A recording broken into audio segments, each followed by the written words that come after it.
आपण प्रार्थना करू.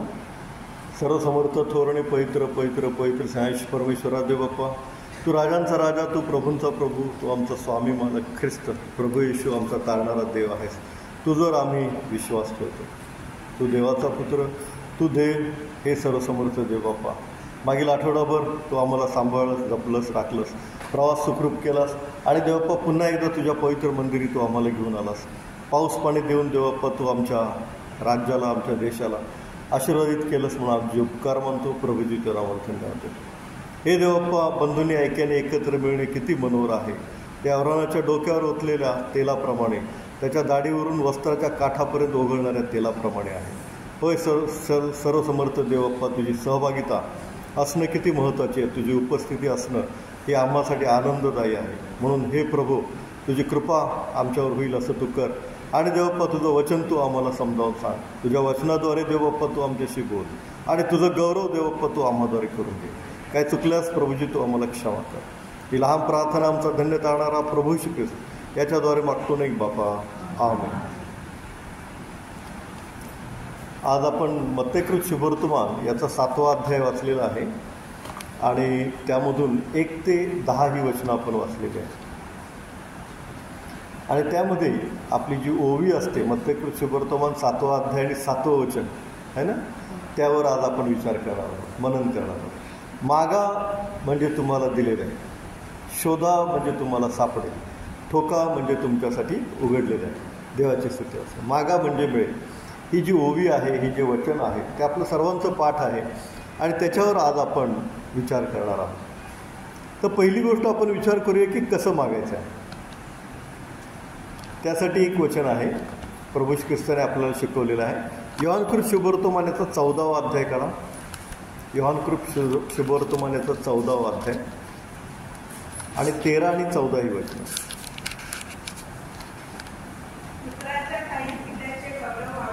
हां हां,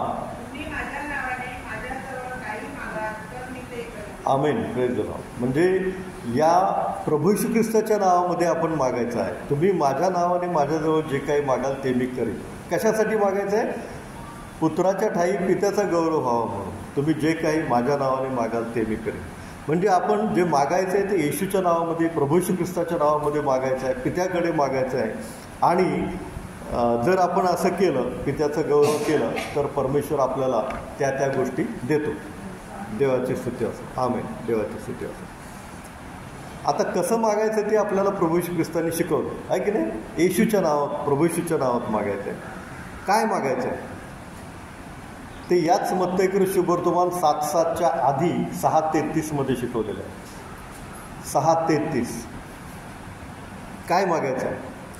तर तुम्ही पहिल्याने त्याचे राज्य व त्याचे नीतिमत्व मिळविण्याचा झटा, म्हणजे त्याच्याबरोबर याही सर्व गोष्टी तुम्हाला. हां, प्रथम काय मागायचं आहे? त्याचं राज्य आणि त्याचं नीतिमत्व म्हणजे धार्मिकता मिळवण्याचा आपण झटायचं आहे. म्हणजे सगळ्या गोष्टी आपल्याला मिळतील. देवाची स्तुती असो. काय मागायचं आहे तर ते प्रथम त्याचं राज्य आणि त्याची धार्मिकता. त्याचं राज्य आणि त्याची धार्मिकता मिळवण्यासाठी आपण देवापुढं लीन, नम्र, नतमस्तक होऊन आलं पाहिजे आणि त्याच्या मंदिराला योग्य वेळेत आपण पोचलं पाहिजे. त्याच्या वचनाला आपण मान दिला पाहिजे. सतत आपण काय राहिलं पाहिजे? प्रार्थनेमध्ये राहिलं पाहिजे. आणि जर असं असेल तर आपल्याला परमेश्वर काय करतो? सर्व गोष्टी, 6:33 सर्व गोष्टी देतो. देवाची स्तुती असो. तर काय करायचं आहे आपण वाचूया. अनुवादचं पुस्तक 6वा अध्याय 5, 6, 7 ही वचनं. अनुवाद 6. त्याचे राज्य आणि धार्मिकता मिळवण्यासाठी आपल्याला काय करायचं आहे?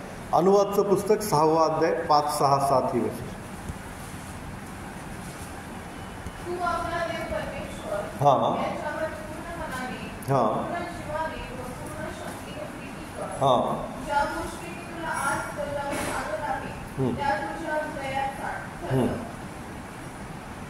5, 6, 7.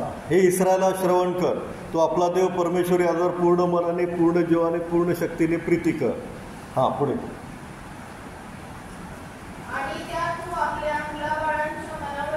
या सर्व गोष्टी ज्या आहेत त्या आपल्या मुलाबाळांच्या मनावर बिंबव. आणि हां हां, घरी बसलेले असता, मार्गाने चालत असता, निसता बसता उठता तू त्या गोष्टी बोलत जा. म्हणजे आपण झोपताना पण स्तोत्र पाठ असेल तर बोलावं, उठलो की लगेच पहिले प्रथम स्तोत्र पाठ असेल ते बोलावं. निसता बसता उठता जाता येता प्रवासात असता आपल्याला काय करायचं, देवाचं वचन बोलायचं. म्हणजे आपण त्याचं राज्य आणि धार्मिकता आपण मिळवण्याचा प्रयत्न करतो. ही परमेश्वराची आज्ञा आहे.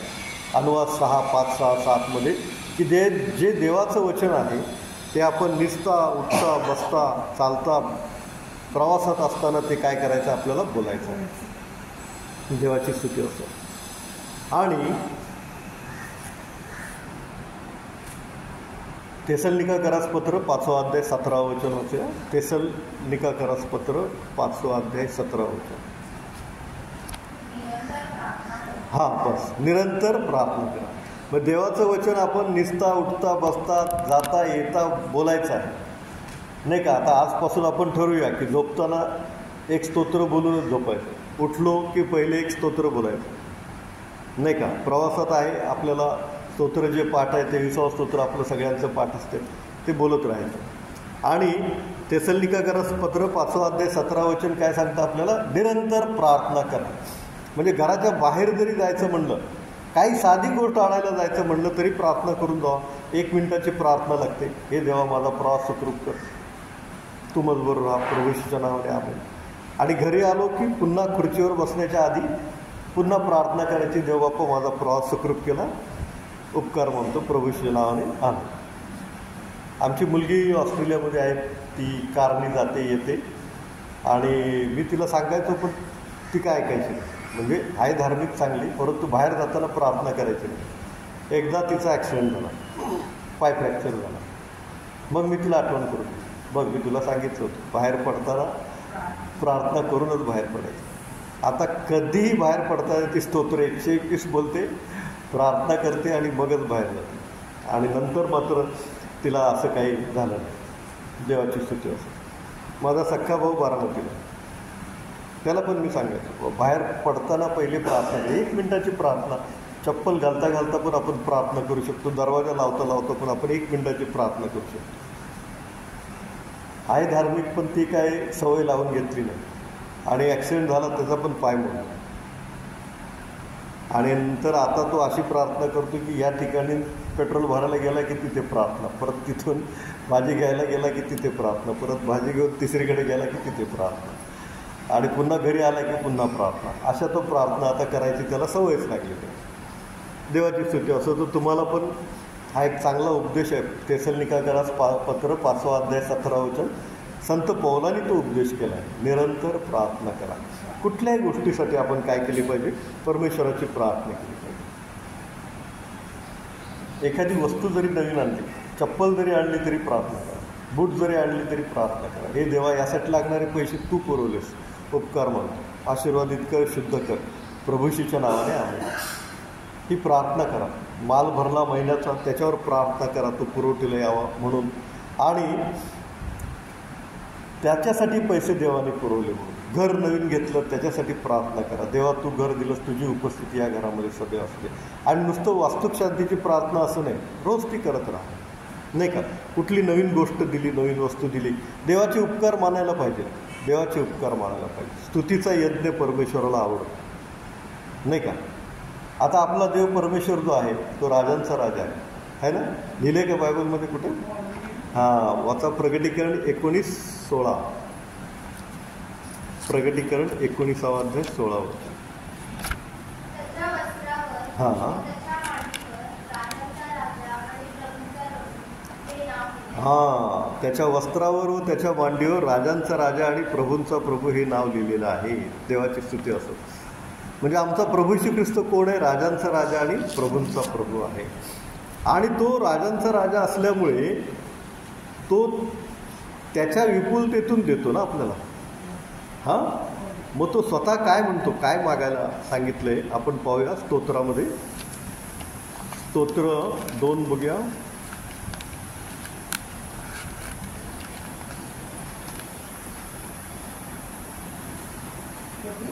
हां, 8वं वचन.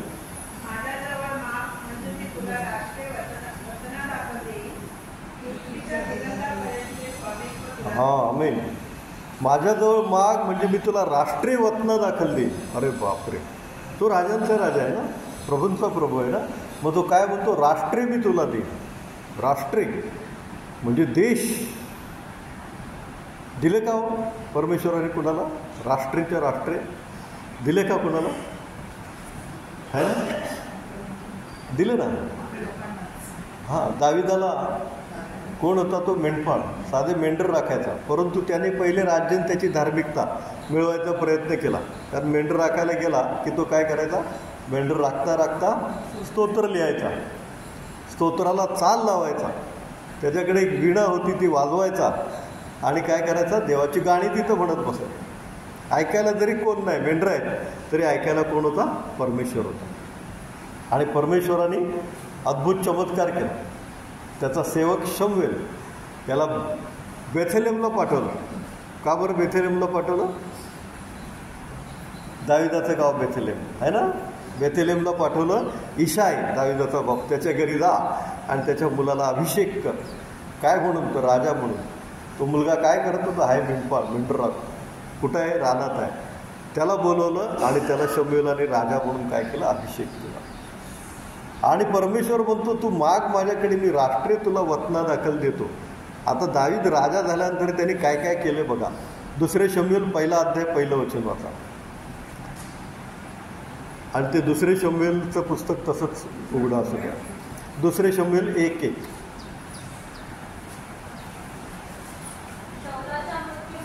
हां,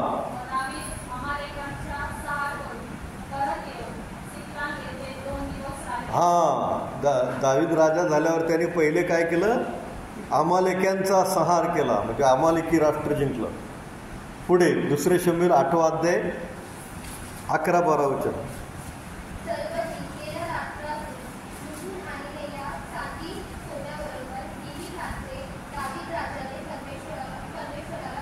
दुसरे शमूएल 8 अध्याय 11-12 वाचा. आरामी, मोवाबी, अम्मोनी, पलिष्टी, अमालेकी. हां,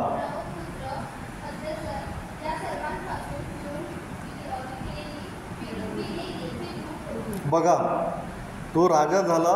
दुसरे शमूएलमध्ये दिलेलं आहे 1 अध्याय 1 वचन. शाऊल मेला, तो राजा झाला. 1 अध्याय 1 वचनामध्ये आपण बघितलं की अमालेक्यांचा संहार केला. त्याच दुसरे शमूएल 8 अध्याय 11-12 वचनामध्ये किती राष्ट्र जिंकलेली दाखवलीत? आरामी, मोवाबी, अम्मोनी, पलिष्टी, अमालेकी, सोबा, ही सर्व राष्ट्र काय झाली? त्यांनी जिंकली. आणखी 13 वचन पण होता.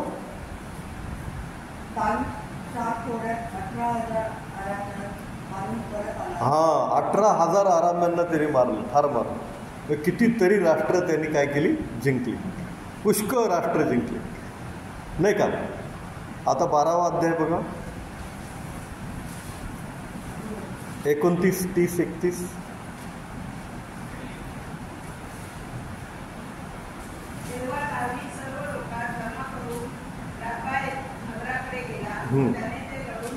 हां,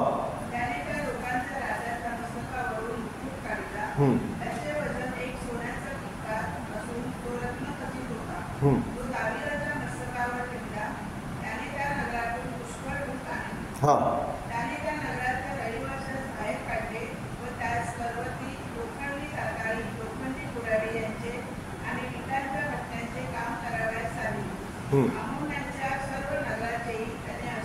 हां.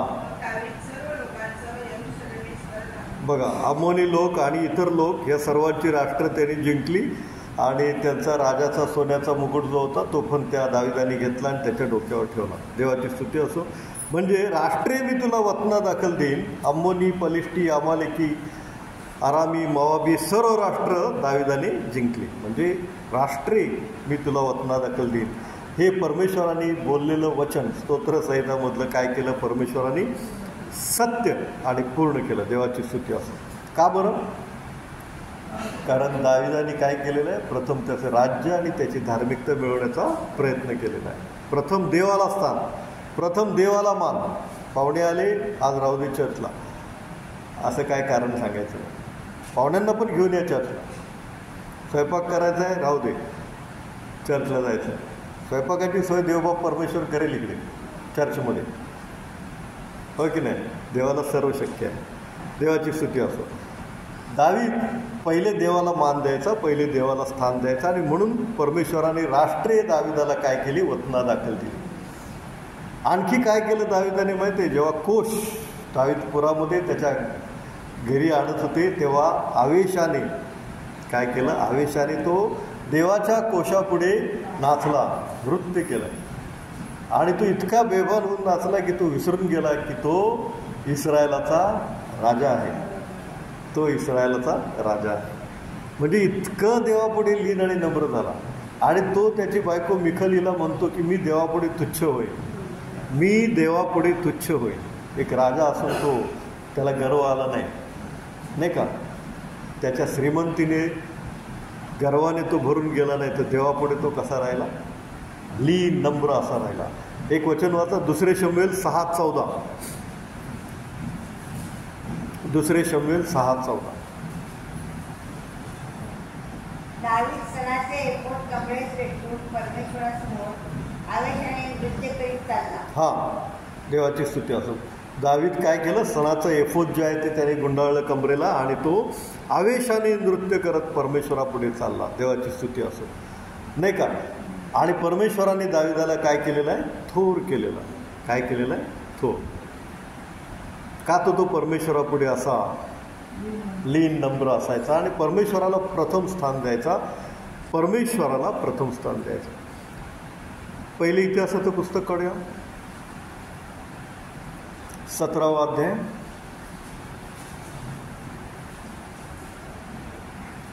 पहिले इतिहास 17:1. हां,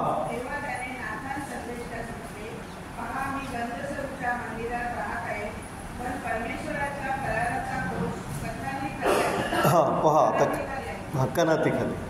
तर दावीद काय म्हणतो, नातान संदेष्टा होता आणि त्या नातान संदेष्टाला दावीद काय म्हणतो, तो संदेष्टा दाविदाकडे येत जात असे आणि दावीद त्याचा मानपान करत असे. त्याच्या सर्व गरजा सोयी जे काय असेल ते दावीद पुरवत असे. बायबलमध्ये आपल्याला तसं लिहिलेलं आहे. तर परमेश्वर, मी ते वचन पण दाखवतो, तर परमेश्वर दाविदाबरोबर होता, कारण तो असं मनामध्ये बोलला, दासान संदेष्टाला बोलला की मी मात्र मंदिरामध्ये राहतोय गंधसुरीच्या, आणि परमेश्वराचा कोश मात्र कुठे आहे, कनातीखाली आहे. कनातीखाली म्हणजे तंबूखाली आहे. तर त्याच्या मनात आला विचार की मी परमेश्वरासाठी मंदिर बांधेन. तर परमेश्वर त्याच अध्यायात 17व्या अध्यायात लगेच 8व्या वचनात काय म्हणतो पहा. हां, हां,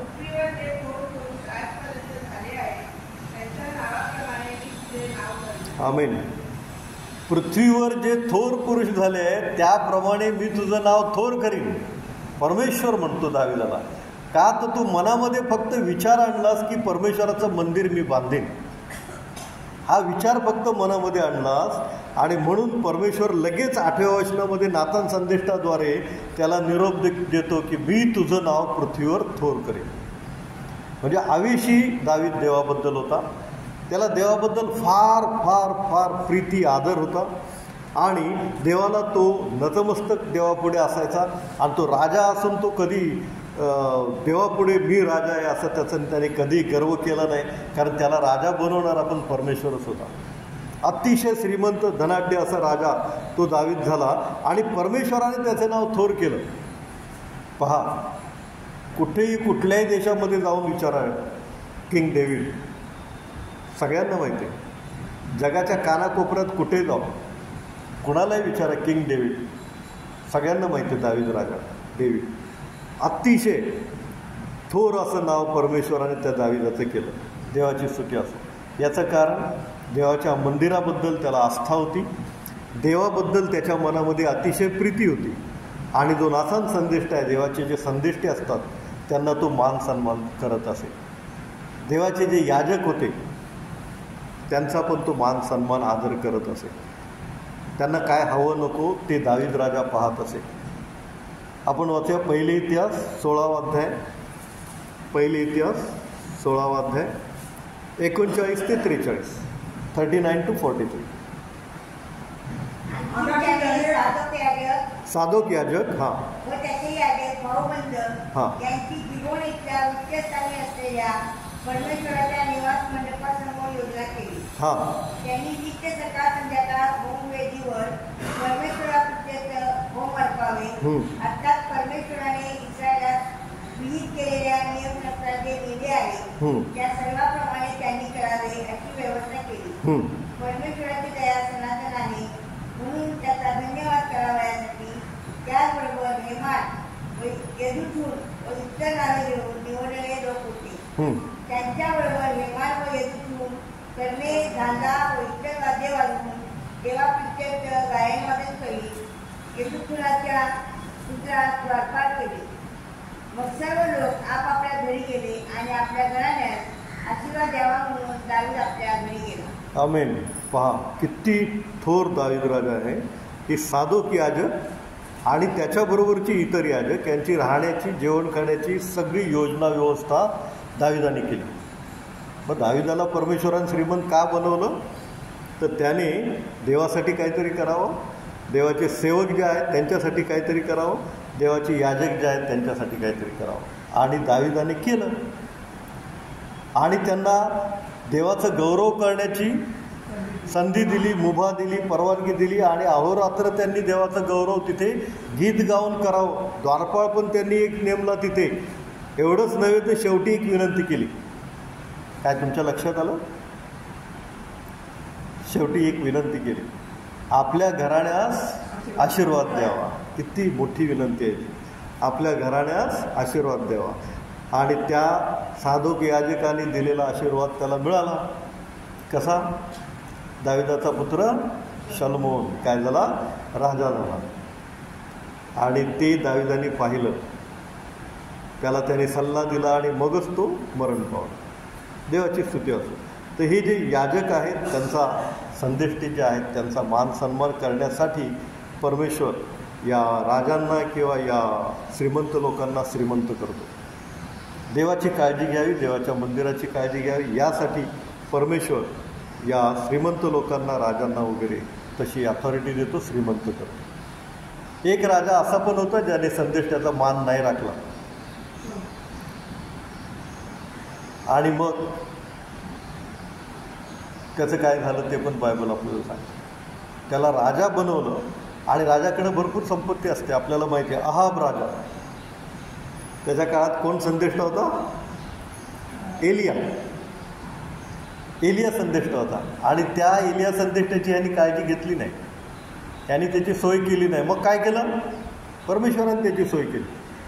कशी? कावळ्याद्वारे त्याला अन्न पुरवलं. आणखी कशी सोय केली? देवदूताला पाठवलं, हे घे भाकर, सूर्य इथलं पाणी, हे पी. जेव्हा अहाब राजा सोय करत नाही, श्रीमंत माणसांना श्रीमंत अशासाठी बनवले की त्यांनी देवाची सेवा करावी, देवाचे सेवक यांची काळजी घ्यावी. आणि त्यांनी नाही केलं तसं. मग देवाने केलं. देवाला सर्व शक्य आहे. देवाने देवदूत पाठवला आणि देवाने काय केलं? देवदूतातर्फे त्याला भाकरी दिली, कावळ्यातर्फे भाकर माऊत दिला, देवदूताकडून पाणी दिलं. इतकंच नव्हे तर त्याला आज्ञा केली, जा सारपत गावी एक विधवा आहे तिच्या घरी जा आणि तिच्याकडे तू राहा, तिथं तुझी सोय केलेली आहे. परमेश्वर तर सोय करतोच कशी पण, परंतु माझ्या घराण्याला आशीर्वाद द्या हे जे मागणं आहे ते दाविदाने कुणाकडे केलेलं आहे? साधक याचकाकडे केलेलं आहे. आणि ती मध्यस्थी साधक याचकाने परमेश्वराकडे केलेली आहे. ती परमेश्वराने ऐकून दाविदाला काय केलेलं आहे? थोर बनवलेलं आहे आणि दाविदाला दीर्घायुष्य दिलेलं आहे, आरोग्य दिलेलं आहे. देवाची स्तुती असो. आणि मग झालं काय? एलिया अग्निरथात बसून स्वर्गात गेला आणि अहाब मध्येच युद्धामध्ये ठार मारला गेला. आणि एलिया जसा बोलला होता तसंच झालं की तुझं रक्त कुत्रे चाटते. आणि युद्धात तो मारला गेला आणि त्याचं रक्त कुत्र्यांनी चाटलं. देवाला न आवडणाऱ्या या गोष्टी आहेत. देवाबद्दल आपल्याला मनामध्ये प्रीती असली पाहिजे. देवाचे जे सेवक आहेत, याजक आहेत, त्यांच्याबद्दल पण आपल्या मनामध्ये आदर असला पाहिजे. आणि ते ज्या प्रार्थना करतील ते परमेश्वर ऐकतो आणि परमेश्वर उत्तर देतोच देतो. मागा म्हणजे मिळेल, राष्ट्रे मी तुला वतना दाखल देईन. याचं एक उदाहरण फक्त आपण पाहिलं दाविदाचं, कारण त्याने देवाला, देवाच्या सेवकांना मान दिला. परमेश्वराने पुष्कळ राष्ट्रे त्याला दिली आणि दाखवली. आणखी एक उदाहरण आपण बघूया. एस्तेर राणी आहे ना, कोण होती? किती साधी, किती गरीब बिचारी, आई वडील पण नाही, आहे की नाही. चुलता मर्दखाई आणि तिचा सांभाळ केला, पण ती राणी झाली, आहे ना, राणी झाली. राष्ट्र तिला मिळालं. राष्ट्रे मी तुला वतना दाखल देईन, बक्षीस दे. कुठून कुठपर्यंत तिचं राज्य होतं माहिती आहे? एस्तेर राणीचं राज्य कुठून कुठपर्यंत होतं? एस्तेर पहिला अध्याय पहिलंच वचन. एस्तेर पहिला अध्याय पहिलंच वचन. अश्वेरोषाच्या कारकिर्दीत पुढील वृत्त घडले. त्याने साम्राज्य हिंदुस्थानापासून उषापर्यंत होते. हा बस. अश्वेरोष राजा जो आहे, ज्याने एस्तेरला राणी करून घेतलं, त्याचं राज्य हिंदुस्थान म्हणजे आपला देश भारत, याच्यापासून कुशपर्यंत होतं. अरे बापरे, किती मोठं राष्ट्र. 120 राष्ट्र देश त्याच्या अंकित होते. 120 राष्ट्रांची मालकीण होती Esther Rani. 127 I am sorry, 127 राष्ट्रांची राणी बनली एस्तेर राणी. आणि कोण ते गुलाम म्हणून धरून नेलेलं हिला, लहान 5-6 वर्षाची असताना. मर्दखाई तिच्या चुलत्याने तिचा सांभाळ केला आणि ती अश्वेरोष राजाची राणी झाली. आणि हे सगळं हिंदुस्थानपासून कुशापर्यंत 127 राष्ट्र तिच्या अंकित झाले. का? कारण तिची परमेश्वरावर प्रीती होती. जेव्हा यहूद्यांचा संहार करायची आज्ञा झाली, तेव्हा ती काय म्हणाली? मी राजापुढे जाईन, हे फरमान उलटण्याचा मी प्रयत्न करेन, मी 3 दिवस उपवास करेन आणि मग मी मेले तर मेले. म्हणजे काय केलं तिने? स्वतःच्या जीवापेक्षा अधिक प्रीती तिने देवाच्या लोकांवर केली. आणि म्हणून परमेश्वराने काय केलं? एस्तेर राणीला पण काय केलं? उंच केलेलं आहे. देवाची स्तुती असते. राष्ट्रे मी तुला वतना दाखल देईन, हे देवाचं वचन आहे. आणि देवाने ते दाविदाच्या बाबतीत, एस्तेरच्या बाबतीत पूर्ण पण केलेलं आहे. देवाची स्तुती असते. आणखी एक गोष्ट मागायला सांगितली आपल्याला. जकर्या 8:22 वाजता का बरं? जकर्याचं पुस्तक 8वा अध्याय 22वा वचन.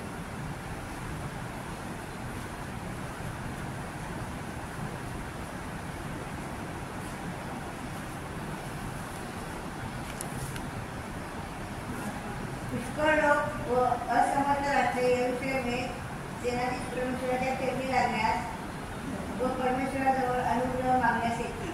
हां, काय मागायला सांगितलं? अनुग्रह. अनुग्रह माग म्हणजे काय? कृपा. अनुग्रह माग म्हणजे काय? कृपा माग. देवाची कृपा व्हायला पाहिजे. देवाची जर कृपा झाली तर प्रवासामध्ये आपण सुखरूप जातो, सुखरूप येतो. देवाचा अनुग्रहाची गरज आहे. नाही तर जाता जाता धक्का लागला तरी माणूस पडतो, माणसं मरतात. ते आमच्या तिकडे किसननगरमध्ये आत्ता या सुट्टीमध्ये तुम्ही पेपरमध्ये वाचलं असेल, 22 नंबर रोड आहे तिकडे. ते गणपती बुडवतानाच भांडणं झाली आणि त्या भांडणात त्या कारने 2-3 चिरडून टाकलं रागात. जाता जाता येता येता पण मृत्यू होतो. मेले 2-3. आणखी दोघांची काहीतरी भांडणं चालू होती. आत्ता 1-2 दिवसातल्या गोष्टी महाराष्ट्र टाइम्सला आलेल्या. त्या दोघांची भांडणं सोडवायला एक 25 वर्षाचा मुलगा गेला, अक्षय नार्वेकर म्हणून, तरुण मुलगा. ते चिकन कापणाऱ्याने ते कोयता असतो त्याला, तो त्याच्या डोक्यात घेतला. सोडवणाऱ्याच्या तो मेला तिथे. 25 इयर्स अक्षय नार्वेकर. फोटो लागला त्याचा तेव्हा मला कळालं. अशा गोष्टी घडतात. परमेश्वराकडे अनुग्रह मागा. जकर्या 8:22 दिलेला आहे. तो अनुग्रह जर आपण मागितला तर आपला प्रवास सुखाचा होतो. ती कृपा जर आपण देवाकडे मागितली तर आपली लेकरं कुसंगतीमध्ये, वाईट संगतीमध्ये वाढणार नाही. जर आपण देवाकडे अनुग्रह मागितला तर आपली लेकरं अन्य देवांच्या नादी लागणार नाही. आणि अन्य देवांच्या नादी लागलं तर काय होईल? नाश होईल. आणि तो नाश होऊ नये म्हणून तर येशू ख्रिस्त आलेला आहे. आपलं तारण व्हावं म्हणून तर येशू ख्रिस्त आलेला आहे.